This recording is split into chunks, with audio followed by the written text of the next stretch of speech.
संजय रॉय, जिसने कोलकाता में उस डॉक्टर के साथ गलत किया है, कितना बड़ा क्रिमिनल है। पहले हजारों डॉक्टर हड़ताल पे बैठे हुए थे, उसी टाइम 40 लोगों ने हमला किया, जिस खाता पीता औरतों पे गंदी नज़र रखता और औरतों को मारता पीटता। इसी के खिलाफ कोर्ट में कई बार केस इसके ऊपर दर्ज कर चुके। इसकी पत्नी और इसकी 3 पत्नियां थी और तीनों का डिवोर्स हो चुका था। राधे राधे। क्या आप ये बात जानते हैं कि संजय रॉय, जिसने कोलकाता में उस डॉक्टर के साथ गलत किया है, कितना बड़ा क्रिमिनल है पहले से ही। इसके पीछे कितने सारे इसके केस लगे हुए हैं, ये बात आप जानते हो। और जो कोलकाता के मेडिकल कॉलेज में इस वारदात को अंजाम दिया, इसके पीछे कितने सारे लोग शामिल है, कितनी पार्टियां शामिल है। आज की इस वीडियो में आप पूरा जानोगे कि संजय रॉय कितना बड़ा क्रिमिनल है और इसका पहले का बैकग्राउंड क्या और इसके साथ कौन कौन मिला हुआ। चलते वीडियो को स्टार्ट करते हैं।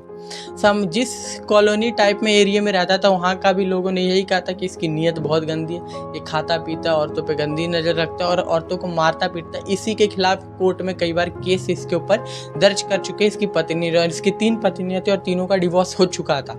जिस मेडिकल कॉलेज में ये सारी वारदात को अंजाम दिया था, आपको एक जान के बड़ी आश्चर्यचकित होने वाले हो कि इस बंदे को वहाँ पे सुरक्षा कर्मी के रूप में रखा गया था। लेकिन जिस सुरक्षा कर्मी के रूप में इसे रखा, ये खुद हैवान बन गया।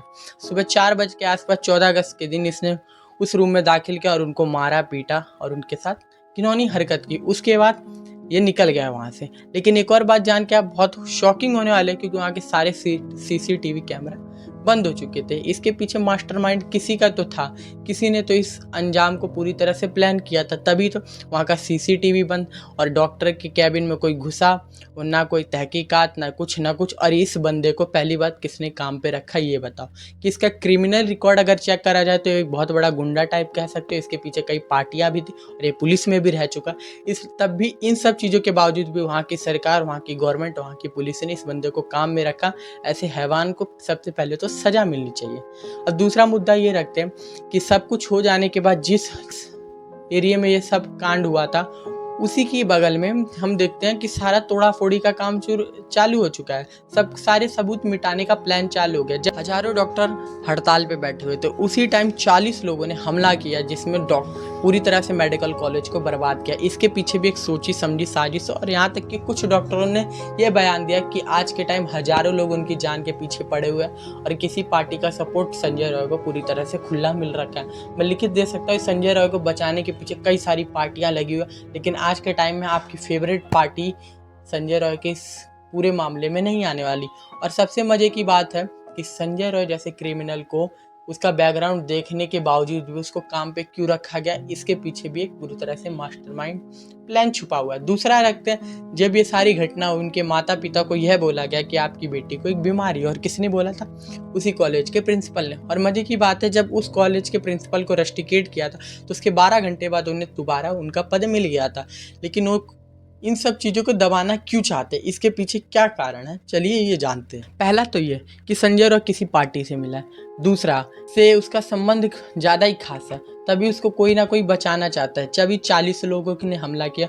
और आज के टाइम एक नई वीडियो सोशल मीडिया पे वायरल हो रही है, जिसके अंदर कुछ डॉक्टरों ने ये बताया कि उनकी जान खतरे में, वो आज के टाइम छुपे हुए और उनको हजारों लोग मारने की प्लानिंग में लग चुके हैं। लेकिन इन सब मामलों में पुलिस भी कुछ नहीं कर पाई, क्योंकि पुलिस सबसे आगे थी भागने के टाइम पे। जब 40 लोगों ने 17 अगस्त या 16 अगस्त की रात को हमला किया था, उस टाइम पुलिस सबसे आगे थी और बीच में डॉक्टर थे, पीछे 40 लोग इनकी जान के पीछे पड़े थे और पूरा मेडिकल कॉलेज को तोड़ दिया गया। दूसरा रखते हैं, जब इनकी माता पिता को बुलाया गया तो 3 घंटे इनके माता पिता को इंतजार क्यों करवाया? जब फॉरेंसिक रिपोर्ट आई तब पता लगा इनके हाथ पैर को तोड़ा गया, इनकी आंखें फोड़ी गई और भी कई तरह की चीज़ें जिसको मैं बोल नहीं सकता। लेकिन इनके साथ जो गलत काम हुआ उसमें संजय रॉय के अलावा भी कई लोग शामिल है।